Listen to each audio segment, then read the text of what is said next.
4 a.m. December in Pune. It's dark outside. My alarm goes off and I know exactly what to do. I have laid out my running gear the night before. My training plan is on the table with my sports watch and heart rate monitor. I'm around 12 weeks away from my next Ironman triathlon, which is a race where one needs to swim 3.8 kilometers, cycle 180 kilometers, and then run a 42.2 full marathon to finish. I know what to do and I want to do it. Yet, I hit snooze. Not once, but thrice. And in that moment, I do what every intelligent, motivated person does. I blamed myself. Sounds familiar? Maybe yours is not a triathlon. It's a diet that lasted 10 days, or the gym membership that you started in January and abandoned in March, or the meditation app that is sending you notifications that you choose to now ignore. You see, we all have a version of the 4 a.m. alarm, and we have the same explanation why we fail. Not enough willpower. Well, I'm here to challenge that. After seeing thousands of guests come to our wellness center from over 50 countries, we discovered something that changed everything. If you imagine two men in their mid-40s out for their brisk walk in the morning, you can overhear one person telling to the other that, hey man, I can be a lot more health conscious only if I was unconscious. It's a joke, all right, but in this joke is what you will hear is scientifically the most accurate piece of health advice that you will ever get. Neuroscience has also now proven that 95% of our decisions, our behavior, our daily actions don't come from the conscious mind. 95% comes from the patterns. They are invisible, they are automatic. It's like the software which we never installed is running in the background and we can't seem to delete it. So that morning when I hit the snooze 3 times, it was not a willpower failure, it was a pattern. Friends, I am Nikhil Kapoor, the founder of Atmantan Wellness Center, and I am here to show you that the biggest barrier between you and the life that you want to live is not discipline, is not hard work, isn't willpower, it's a pattern that you don't see yet. So what is a pattern and where do patterns come from?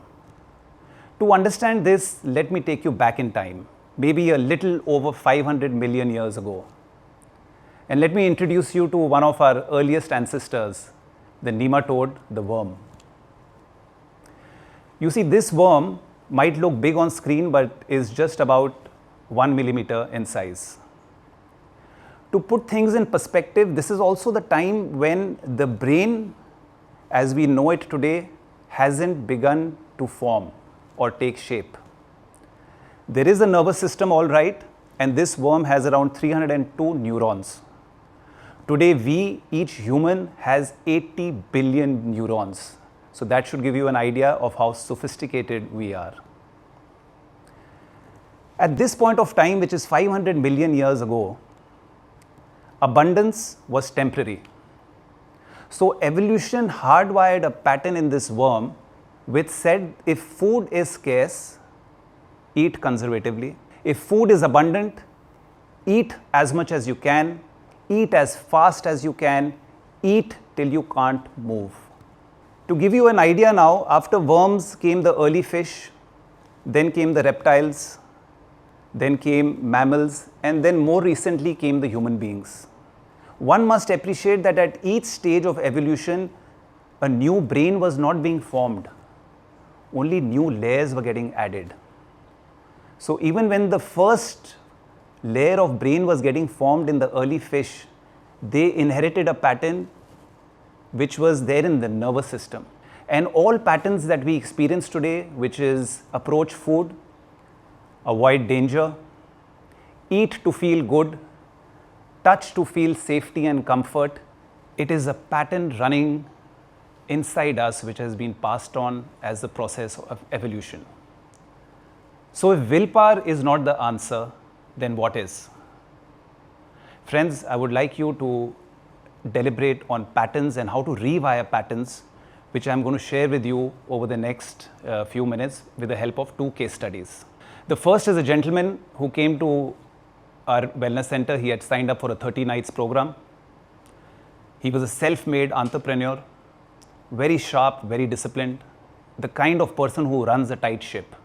Over the last 10 years, he had put on 30 kilos of weight, and now all this extra weight was adding to all his health complications, and he wanted to fix it. On the second day, our housekeeping team found some chip packets in his room.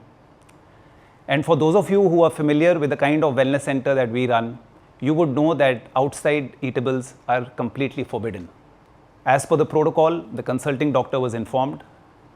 And later that day, when the consulting doctor met the gentleman, she realized that there was something deeper going on inside this individual. There was a deeper pattern which, if not fixed, would not give him the kind of health outcome which he was looking for, and would again have to visit a wellness center after a few months. So the pattern was something like this. While the journey of setting up your business is extremely rewarding, it throws up a lot of challenges and a lot of stresses. Somewhere along the way, every email notification which used to come to the guest as a ping signaled his nervous system, where his hand used to reach out to a packet of chips. He used to then sit down on his chair or on the bed, and as he was working, he used to be munching on the chips. So as our first intervention, we told him that the next time you hear the ping, we want you to place your hand on your heart and breathe 3 times.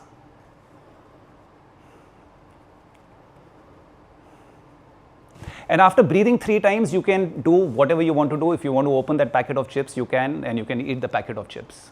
But hand to heart is faster than hand to snack. And in a few days, we noticed that his snacking had cut down by 20%, which was good, but the job was not done because the habit was still running. You see, his stress levels used to elevate between 4 and 7 p.m. And that's the time where again he used to find a couch or the bed. He used to sit down, and while scrolling his mobile, he used to be munching the chips. So we told him something very simple. We said, look, before you open that packet of chips and have the first bite, we want you to walk twice across your room. And it's not a brisk walk, make it a leisurely walk. We reminded him that he had a beautiful large window which gave him beautiful views of the nature, and we said, look, why don't you pause over there for a few minutes and soak in nature's beauty as well. This walk did 2 things. It broke the physical chain because he was not sitting on the couch and he was not scrolling his mobile. And the second thing the walk did was, because we estimated the walk would be anywhere between 60 to 90 seconds, that was just about enough time for his conscious brain to switch on and maybe throw a question, am I really hungry? And majority of the times, the answer was no. At the end of the 30-day program, his compulsive snacking had reduced by 80%. And after 4 months, he wrote to us sharing the good news that now his compulsive snacking is down to 0. For those of you who are thinking I'm going to be speaking only about eating and habits, in my next case study, I'm going to show you how deep patterns run, how they control your grief, how they control how you love, how they show up when you're dealing with the toughest situations in your life. A mother came with her son to the center. She had just lost her husband 4 months ago. He had passed away in his sleep. Since then, she had not slept more than 3 hours in the night. The husband and wife were extremely close. In fact, they had founded a lovely business together. And while during the day, the lady was still running the business and showing up where she needed to show up, every night was destruction. And after interacting with the lady, we realized that this was the same pattern which we had seen in the gentleman whom I spoke about earlier. This time, the pattern was not running a snacking program. It was running grief. Let me share a little bit more. You see, for many decades now, that is how close the husband-wife were. The husband and wife used to start the day when the 5:30 alarm used to go off. They used to do many shared activities together. Today, when the 5:30 alarm goes off and the wife opens her eyes, she sees the empty pillow where her husband used to be at one point of time. And this used to bring in instant anxiety and fear into her, so much so that it used to freeze her. Some days she used to get up from the bed after 15 minutes, and on some days it used to take her more than an hour to get up from the bed. Once she used to be up from the bed, she used to avoid home. So she used to spend majority of her time in the office. And even late at night when she used to come back, she used to avoid the bedroom. So she used to only come to sleep at around 2 a.m., which explains why she was sleeping less. So we gave her a small intervention and we said that, look, for so many years, you've been getting up at 5:30 a.m. And we also noticed that 5:30 a.m., your body in the last 4 months has got wired that grief will hit you at 5:30 a.m. So we did a very simple intervention. We changed her alarm to 5:25. And we said that, ma'am, even if your eyes are partially open, very safely and comfortably, the first thing we want you to do is get up from your bed and stand on your feet. This small important intervention helped us pass the trigger for the grief which she used to experience at 5:30. After a few days, the son shared with us that his parents used to enjoy an evening tea ritual, the chai time. They used to really look forward to it and they really enjoyed sipping tea together. But for the last 4 months, the mother had not had tea, not even a single sip. She felt guilty that how can she enjoy tea if her husband is not with her. So after discussing this with her son in a little bit more detail and then taking his permission, we tried to introduce new tea ritual, where instead of 1 cup of tea, we brought 2 small cups of tea. We told her one is for the memories that she shares with her husband, and the second is for herself and her day ahead. One was for honoring, one was for living. The same time, the same ritual, but just a different program running. During the time that she spent with us, she did experience grief. But whenever she experienced grief, she used to walk for 90 seconds. You see, grief comes in waves of 90 seconds. If you let it flow, it leaves you. If you hold on to it, then it stays for longer. So just 90 seconds, not 90 days, not 90 hours. During the time that she spent with us, her grief had softened. She was sleeping better, she was sleeping longer. We had rewired what grief meant to her. Earlier, grief was equal to danger. Now, grief was equal to love. And we remember what she said when she left. She said, I thought grief was about letting go, whereas you taught me that grief is about letting be. So we had a CEO who couldn't stop snacking, and we had this lady who couldn't sleep after losing the love of her life.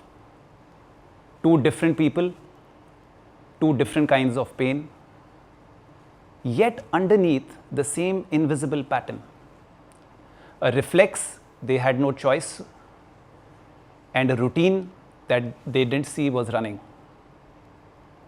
And in both the cases, the answer was the same. We didn't fight the pattern, we rewired the pattern.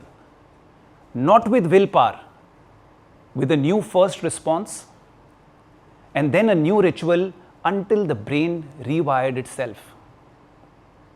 Friends, as I speak with you today, we have so many patterns running inside of us.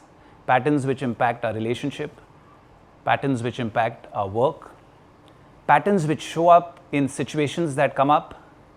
Some patterns even make us wonder that, is this really me? But don't let this pull you down. Patterns have come to us as part of this cycle of evolution. They are embedded in us. Remember my 4 a.m. alarm? Well, I went on to do that Ironman, and I did a few more after that. As soon as I understood the pattern that was keeping me from getting up from the bed and getting to training, and then I changed that, nothing could stop me. The nematode had only 302 neurons, and there was nothing much that it could do. It didn't have a choice. But you do. And you don't need to wait for the 1st of January to make a resolution. And this isn't about more discipline. This is about the first step, seeing the pattern. Friends, we don't need more willpower. We need more rewiring. Thank you.